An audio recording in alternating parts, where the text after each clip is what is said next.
The RSI Apollo. What was supposed to be the lifeline of the verse?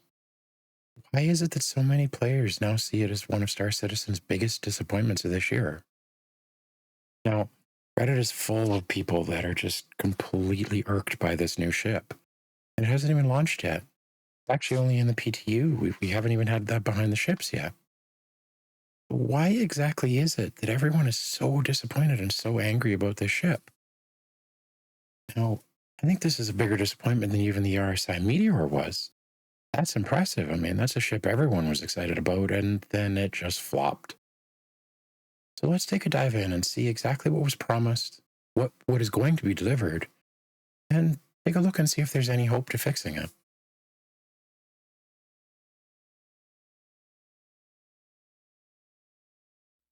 Now, when the concept for the Apollo was first released almost 7 years ago now, it was really marketed as being the medevac hero ship.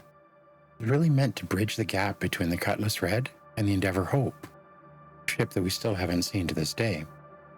It really promised the dedicated medical gameplay, kind of the modular bays, and the ability to really change the outcome of a battle. Now, there's a massive amount of hype around medical gameplay at the time, and CIG really pitched this as an indispensable ship for orgs. It was meant to really change the way that the organizations battled other organizations. And it was really positioned as kind of a go-to mobile field hospital kind of vehicle. Now, one of the biggest things that really made that possible was the drones that were supposed to fly out as kind of mobile stretchers, if you will. They'd fly out to the battlefield, grab the wounded, bring them back onto the ship for you to actually heal them, and then the healed player would essentially walk out the airlock in the back. Now, the ship has not actually changed that much from the original concept. I mean, everything that was supposed to be there is still there. Yes, it has gotten a little bit bigger and better guns, etc., etc., but generally the ship itself is exactly what it was meant to be to begin with, minus the drones. That really brings us to where we're actually at today. Now, since the original concept 7 years ago, medical gameplay has evolved, but it's not really evolved in a way that favors the Apollo. Now, there's other medical ships, for instance. The Cutlass Red has actually been released. There's the C8R Pisces. Even the Carrack's medical bay is far more practical and accessible than that in the new Apollo. Now, there's a lot of larger ships, such as the Endeavour Hope, the Idris, and the Polaris, which really overshadow the Apollo's niche. Remember, there were only 3 medical ships when this was originally announced. This means that it's really kind of limited the usefulness of the Apollo as it stands. It's really too big for kind of casual medical runs, but it's too small to be an org level solution. I mean, most orgs these days are actually just going to be flying around in an Idris if you wanted to do this kind of gameplay. And a lot of the features that were promised don't really exist, or they're really missing. For instance, the modularity is there, and they actually gave all the modular bays to the players to account for the fact they weren't releasing the drones. Now, I think the drones were really what made the Apollo special. The idea that you didn't have to get involved in the battle. The idea that you could just kind of fly over top, you'd pick up the wounded, bring them in, heal them, and send them on their way. That was huge. That doesn't exist, though. And I think in place of those drones, the least they could have done is given the Apollo a tractor beam for you to actually suck up the wounded using a tractor beam. This is on top of the fact that the medical gameplay is still not there.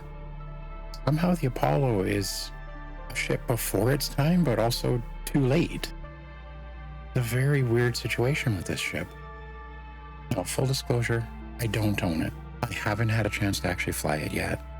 Maybe the ship is just an amazing ship that's going to be the perfect ship to fly, but I kind of doubt it.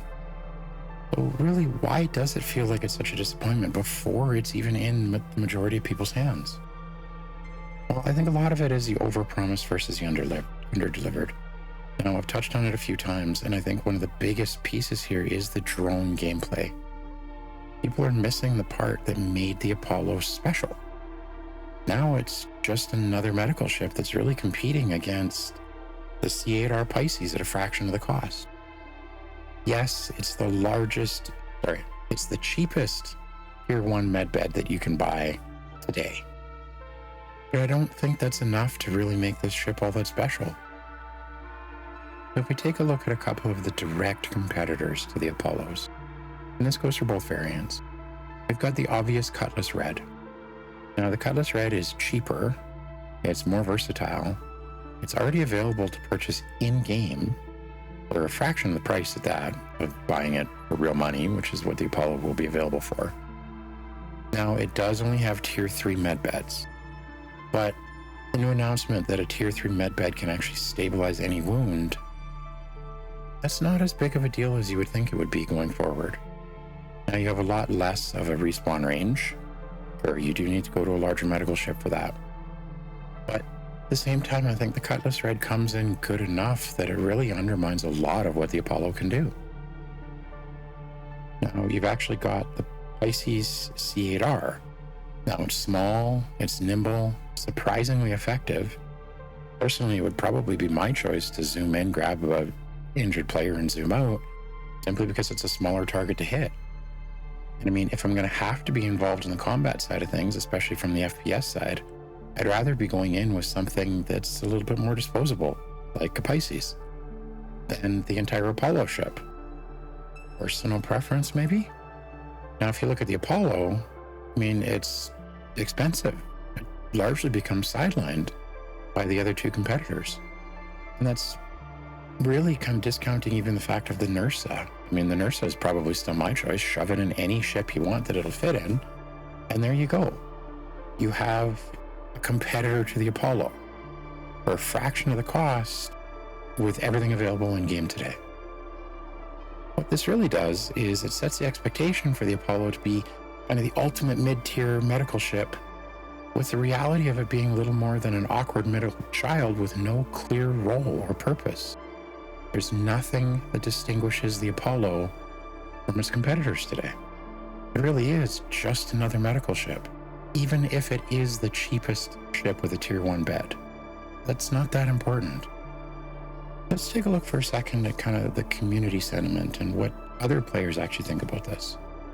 Now, Reddit the last couple of days has been just absolutely flooded with really pissed off people. A lot of owners and existing players that purchase the Apollo have melted it for store credit.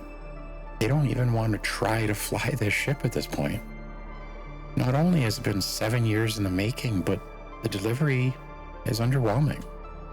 There's nothing spectacular that should have taken 7 years, honestly. And any of those who haven't shelved it have really seen it as kind of a hangar queen that they're just going to leave in their hangars to show off to their friends until the major gameplay reworks actually do arrive. It highlights a major frustration. I mean, the promise versus the current direction. CIG promised they weren't going to do this. They promised they weren't going to release the ship without its gameplay again. And they believe that the next ship they release is this one. That doesn't bode well for their promises. Now, this is where I'm a little bit conflicted, because as I watch the other content creators online on YouTube, they're actually speaking very highly of the Apollo. So I'm a little bit conflicted because, again, I don't have my hands on one yet. When I do, I will do a proper, unbiased review of it for you all. But a lot of the other content creators, like I say, are speaking very highly of this ship.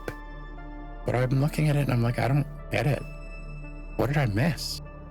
There's nothing there today that sets this ship apart the way there should be for a new medical ship that's supposed to be the creme de la creme. Now, is there still hope? Of course there's hope. Now, despite a lot of the Reddit comments that I've been reading the last couple of days saying they should just send it back to Grey Box or keep it until the drones are actually ready because it's no good without it, I don't understand why they would do that. I think they should release the ship and release the drones later anyway, but generally I do think there's actually still hope here. Now, CIG could, for instance, really lean into the modularity and give some sort of special modular bay that, I don't know, is really good at advanced triage. Maybe it can do a better job of stabilizing players, or give some sort of like mobile respawn hub or something that could work with the tree, or with the Apollo, sorry. I don't know exactly how that would look. I'm just, again, kind of spitballing some ideas. I think what would really help it, though, is if the Apollo had some unique medical mechanics, whatever those happen to be. Now, originally it was pitched as the drones, and I understand those aren't ready and they're not coming out. In fact, they're not actually even still planned to go in the Apollo. There's space for it in case it's needed, but they're saying they're not even planning on putting it in, which means a rework is very unlikely in the near future. But there's still a lot that they could do to give it purpose and to kind of give it a unique medical mechanic, making it important for organizations like it's supposed to be.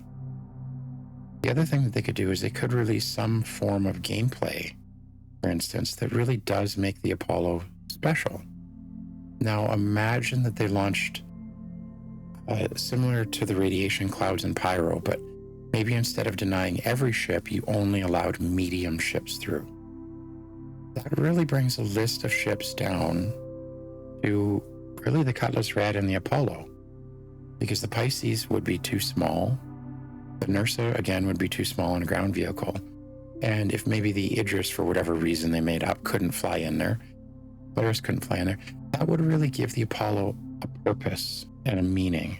And I think if they released that kind of gameplay, which honestly shouldn't be that hard for them to do, it would really give that Apollo a reason to be bought, a reason to exist. And I really think that's all that this ship is actually missing. The other thing they could really do is focus on that FPS for org versus org conflicts. It's very unlikely you're actually going to fly something like an Idris or a Polaris. You're probably not going to risk those to land them on the outside of a battlefield. Maybe, but unlikely. Whereas the Apollo could kind of fit nicely if it was well protected by the terrain and act as that field hospital for your other org mates. I think that would really give it, again, that purpose and meaning in life. Now, these are just some of the ideas that they could really introduce that would really bring meaning to the Apollo. But today, I don't think they have it. The Apollo was really supposed to be the ultimate mid-sized medical ship that really changed the game for the better. Right now, it's more of a myth than reality, and it seems to join a bunch of other ships in the maybe later pile. Tell me, what do you believe the future of the Apollo is going to be? Do you think that it's destined to be part of the Star Citizen Darwin Awards, or do you think that there's actually hope for this ship? If you own one, will you fly it? If you don't own one, will you buy it? This has been another video from Citizen Chaos, and I hope to see you in the verse.